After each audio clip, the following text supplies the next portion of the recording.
This was 2004. 2004. I can't Looks remember. like he passed in 2010. Oh, okay, 6. So he must have been about 81 in here. 2004. I'll be darned.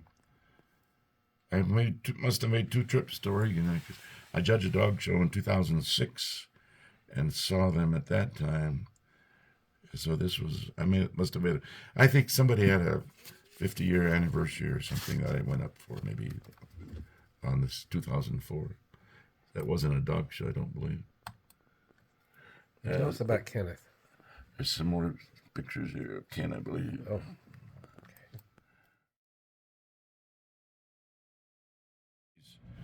She's the grand matriarch of everything in Eastern Oregon. And this is younger sister, youngest in the family.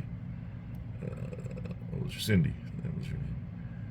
This was Ron, he's the youngest boy. Mike, the oldest boy. You know how Greg got tall, and Steve is over here. This must have been before 2004. Yeah. And remind me again who the parents are. Diane. This is Ken and Clara. Okay, thanks.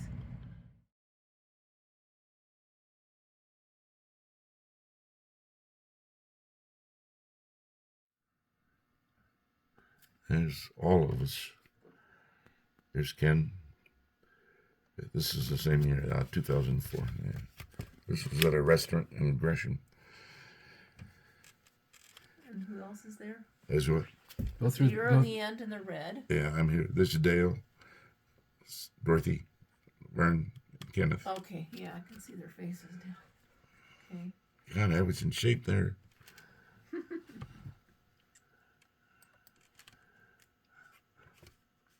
I went on a fen diet. Did you? Did it work? I used to always have trouble with my weight, and I played football 195, but and then after that, well, actually through graduate school I was pretty trim. But I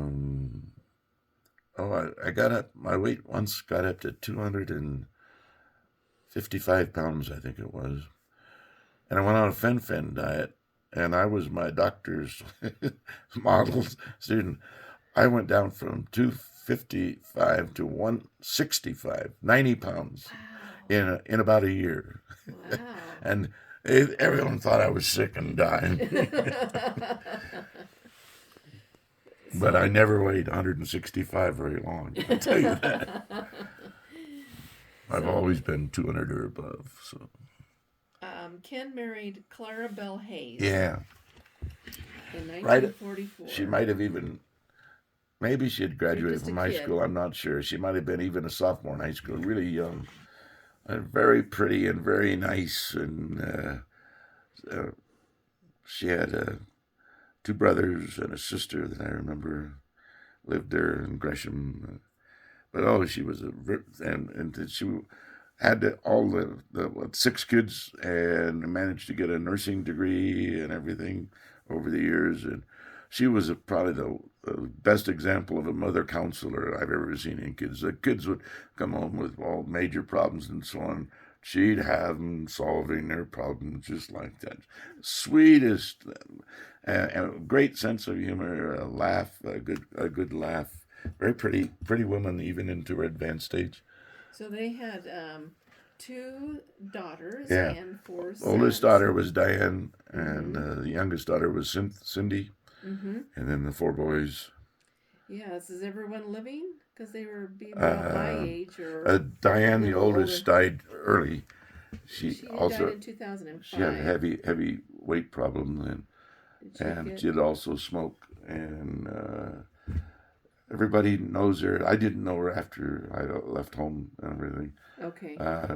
Everybody knows her as the sweetest thing, but she worked her butt off for those, and she had six kids or something, big fam, 5 kids maybe, and worked as a ran a paper route at 4:00 in the morning to get extra money for the kids. And I remember Ken and Clara would go up on maybe once a month or something. We'd all bring all these big bags of cereal and everything for Oh, the kids and everything. that's Well, it turns nice. out to be whatever those people did, they did right, because now it's probably a great grand.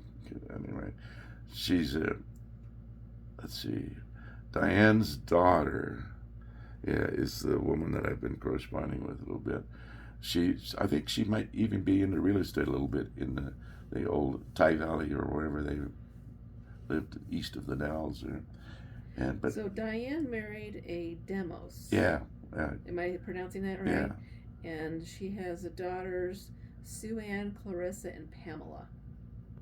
I think they even. I think she had at least 5 kids.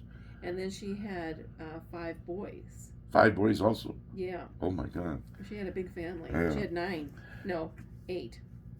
Anyway, turns out to be, I guess it's a granddaughter now. It's just, I've been following them on Facebook. Oh, okay. And I said, boy, let's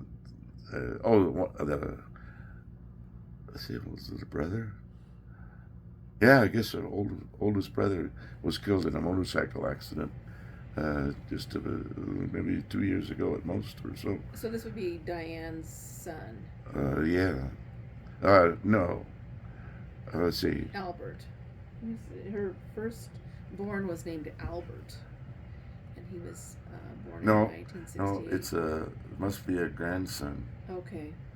It's a grandson and grandson and granddaughter. Because the granddaughter, I just felt, boy, she's got the potential. So I sent her $1,000 scholarship or money for her first year of she's going to Northern Arizona University, I think it is. Wow, that was Anyway, very kind. but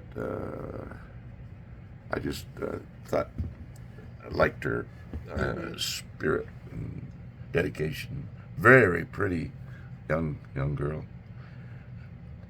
Okay, so back to Kenneth. He married Clara, and they had a pretty good sized family. 4 boys and 2 girls. Yeah, 5. And what can you tell me about Kenneth as a person? I was just remembering. Because there's An quite a anecdote. difference in ages. It's Yeah. like having almost like a dad figure compared to. What's the difference between the two of you guys? Oh, Age see, I and essentially was an only child, 9 years 16. older than. I mean, Dale was 9 years older than I was. Yeah, So I was home you alone. look like an only child. yeah. Yeah. And here's this older couple raising this little baby, Yeah. and then you wonder why I ran under the bed whenever the camera came out. So, man, I was a screwed up little kid. And so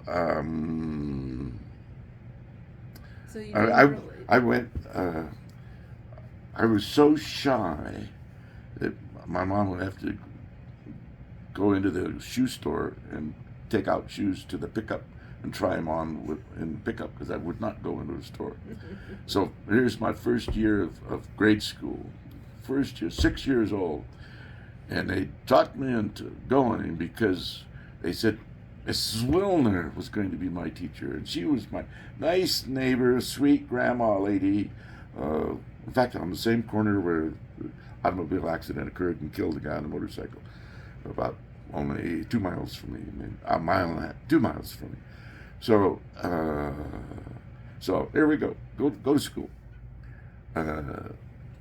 You might be touching this thing. Go first day of school. Come to the class. Where's Miss Wilner? It's Miss Wilner, her daughter. Oh my. Well, anyway, it turned out to be. I was a pretty good student from the start, but I wore bib overalls until I was in the 4th grade. A farm boy there, so I had a reputation of just being a farm kid. Now, how did you ever hang out with Kenneth, or No, they were all gone. Just see him at family get-togethers like holidays, or? Well, good story. I think it was about 1948, maybe. Ken and Clara and family got a TV set, because I remember going down on Saturday nights in their living room watching Hollywood wrestling, and maybe popcorn, something like that. And I don't know. So that would have been 48. So that they wouldn't have, let's see, Diane, they probably had maybe Diane and Mike, or maybe only a couple of the kids at that time. Funny story. One of the little boys, who was it? Mike? Greg or Mike? And one of the boys was a little kid like this. He came running into the house and said, "Mom, Dad, Lady's getting married in the ditch." Well, they had a dog named Lady. And she was tied in the ditch out there. Lady's getting married in the ditch. That's cute. So no, Family get-togethers. Did you have many family get-togethers? Were there all the whole family and you were there? but well, they had that clan every year. Yeah. I suspect that I don't remember those. Just any of our. Well, maybe early on, maybe they would come like Christmas or Thanksgiving or something like that. I remember Thanksgiving, yeah, because or was it Christmas? No, one or the other. Old Swedish custom was lutefisk. Lutefisk. Oh my God, What's cod. that? It's cod, dried cod. You buy dried cod Oh, that sounds about gross. August, and you start soaking it in lime. Oh, wow. And you soak it in lime and drain it off about 3 times before Thanksgiving. And then there's this, they put a white creamy sauce on the top of it. Well, it stinks to high heaven. The oldest boys in the family, they all, Ken, Laverne, Dale not. I never touched this stuff after once. Oh man, it was foul smelling, foul tasting. It was gelatinous and it was stinky. Oh, it was horrible. But it had to have turkey and lutefisk always, or Swedish meatballs. They like those too. So, do you remember meeting my father at a clan meeting? His name was Roger. Oh yeah,